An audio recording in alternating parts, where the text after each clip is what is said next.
After months of reviewing earnings calls, reading hundreds of guest complaints from American visitors, over 45, analyzing debt structures, lease agreements, and capital expenditure trends, I uncovered something unsettling. Las Vegas doesn't collapse overnight. It erodes quietly. Behind the neon, behind the choreographed fountains and billion-dollar LED facades, there are properties that look glamorous, but financially, structurally, strategically, they are hollowing out from the inside. We all saw it with Luxor. We've seen it with aging strip icons that once felt untouchable, but now there is another property flashing warning signs. Not because it's empty, not because it's irrelevant, but because the numbers, the maintenance patterns, and the corporate structure tell a story most visitors never see. This is not about rumors. This is about debt pressure, asset-light extraction, deferred maintenance, customer sentiment decay, and a business model that prioritizes quarterly yield over long-term survival. Tonight, we're breaking down the next casino that could fall not with an explosion, but with a slow financial suffocation. Let's go back to the beginning. Before the complaints, before the one-star reviews, before guests started describing it as tired and not what it used to be. When this casino opened, it wasn't just another property on the Strip, it was a statement. The launch cost billions, not millions, billions. Construction cranes dominated the skyline for years. Financial analysts called it bold. Travel magazines called it revolutionary. When the doors opened, celebrities walked the red carpet, fireworks lit the desert sky, and executives described it as the future of Las Vegas. It wasn't designed to compete. It was designed to dominate. The architecture was dramatic. The lobby felt cinematic. The casino floor stretched endlessly beneath custom lighting and imported stone. The restaurants weren't just restaurants, they were partnerships with world-famous chefs. The pool complex looked like a luxury resort in Monaco. The marketing promised refinement, exclusivity, and a premium experience for guests who wanted more than just slot machines and buffets. And for a while, it delivered. Occupancy rates surged above 90%. Weekend room prices climbed higher than competitors. High-limit tables stayed full deep into the night. Convention bookings were locked in years ahead. Earnings reports in those early years showed record revenue and strong margins. Investors were thrilled. Analysts praised the brand positioning. This wasn't a budget property. This was aspirational Vegas. But somewhere along the way, the investment slowed. At first, it was subtle. Capital expenditure budgets shrank slightly year over year. Renovation plans were announced during earnings calls, then quietly delayed. A promised tower refresh became a partial remodel. A full redesign became select room upgrades. Public spaces remained untouched. The shift wasn't visible all at once. It was gradual. Experience-driven amenities slowly gave way to revenue-driven adjustments. Complimentary perks became add-ons. Lounge access required upgrades. Pool seating turned into paid cabanas. Convenience replaced spectacle. Extraction replaced immersion. Then came the measurable signals. Review scores that once hovered near the top of the Strip began drifting downward, not dramatically but steadily, from 4.5 to 4.3, from 4.3 to 4, then into the high threes. The complaints followed patterns. Rooms described as dated, carpets worn, furniture scratched, bathrooms showing age. Guests mentioned long check-in lines due to reduced staffing. Housekeeping no longer automatic now by request. Elevators slower, maintenance slower, service thinner.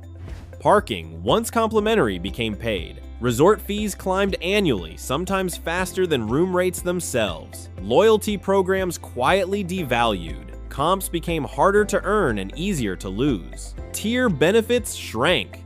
Individually, each change seemed minor. Collectively, they signaled something else. This casino didn't implode. It didn't suffer a scandal. It didn't empty overnight. It simply stopped reinvesting in the very experience that made it iconic. The marble still shines under the lobby lights. The chandelier still glitters. The branding still suggests prestige. But beneath the surface, the numbers tell a different story. This wasn't a collapse. It was a decision. A decision to maintain, not improve. To extract, not enhance. To preserve margins, not magic. And that decision is where the real story begins. Because the real turning point didn't happen on the casino floor. It happened in a boardroom. Several years after its grand opening success, the ownership structure changed. On paper, it looked like a sophisticated financial optimization. In reality, it fundamentally altered the property's incentives. The company executed what Wall Street calls an asset-light strategy. Here's how it works. The operator sells the physical building, the land, the tower, the casino structure to a real estate investment trust, a REIT. The sale generates billions in immediate cash. Investors applaud. The balance sheet improves. Debt ratios look healthier overnight. But then comes the second half of the deal. The operator signs a long-term lease, often 30, 40, even 50 years, agreeing to rent back the same property it just sold. So now, instead of owning the building outright, the casino becomes a tenant.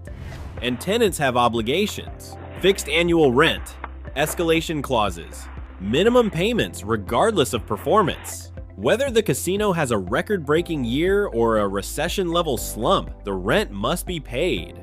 In this case, the annual lease obligation runs into the hundreds of millions, sometimes over $1 billion across multiple properties. That payment goes to the REIT shareholders first, before room upgrades, before carpet replacements, before new HVAC systems. The landlord, the REIT, has one priority: stable yield. Predictable rent payments. They are not in the hospitality business. They are in the income distribution business.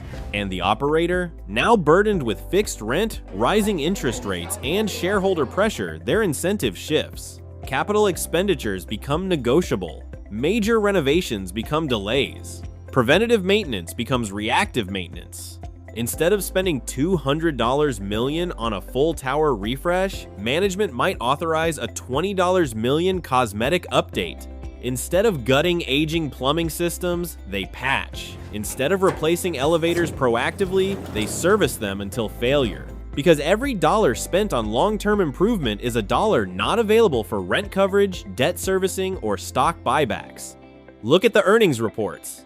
Share repurchase programs continue, executive compensation remains strong, dividend distributions stay intact. Meanwhile, property-level capital expenditure as a percentage of revenue trends downward. This is not accidental, it's structural. The building is no longer treated as a legacy hospitality asset meant to thrive for decades. It becomes a yield instrument optimized for quarterly stability. And here's the dangerous part.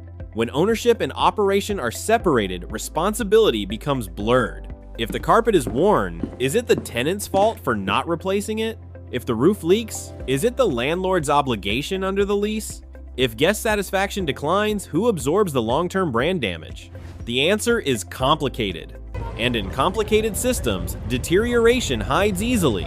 Add rising labor costs, add higher borrowing costs, add competition from newer, flashier properties that don't carry the same lease burdens. The pressure compounds. From the outside, the casino still looks powerful. The facade glows at night. The sportsbook still fills on big weekends. The restaurants still require reservations. But inside the financial structure, oxygen is thinning. Because when a casino becomes asset light, it also becomes margin heavy.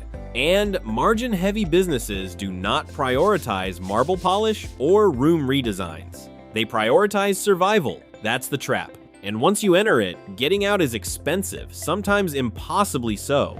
Now we arrive at the part most visitors actually experience. Not the lease agreements, not the earnings calls, not the REIT structures, the consequences. Because when investment slows and financial pressure tightens, deterioration doesn't announce itself dramatically. It accumulates. At first, it's small operational friction, elevators temporarily out of service, HVAC systems that struggle during peak summer heat, intermittent plumbing issues, hallways that feel warmer than they should, carpeting that never quite looks clean no matter how often it's vacuumed. Then the lawsuits begin to appear. Slip and fall incidents tied to deferred flooring repairs. Guest injury claims connected to faulty in-room fixtures. Mold allegations. Sanitation complaints. None of them catastrophic alone, but together they form a pattern.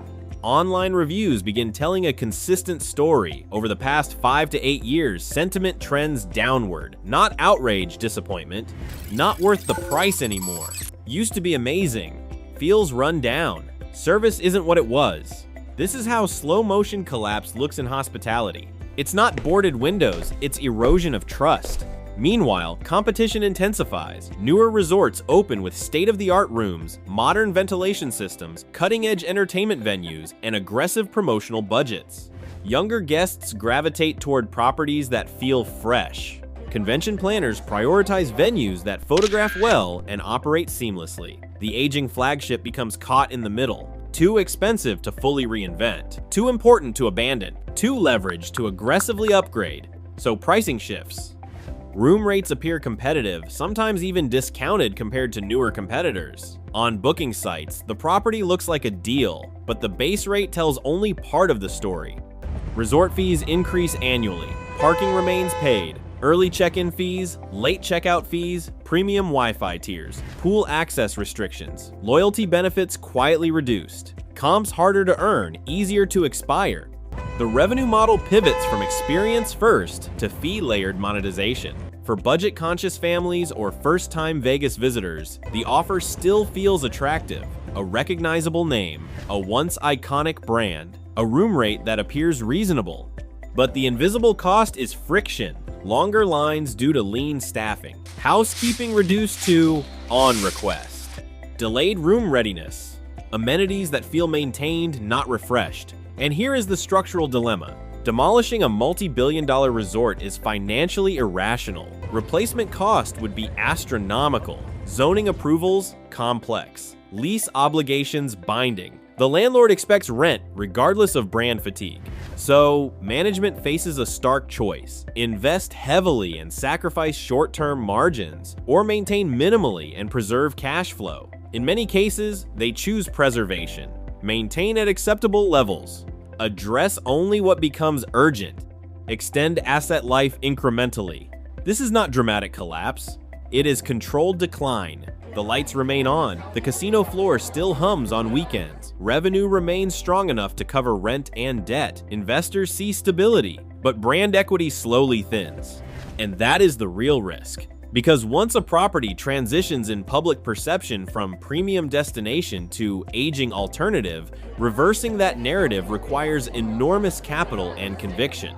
The casino didn't fail in one catastrophic event. It gradually redefined itself downward. Not because guests disappeared overnight, but because reinvestment did. And in Las Vegas, when the experience stops evolving, the clock starts ticking.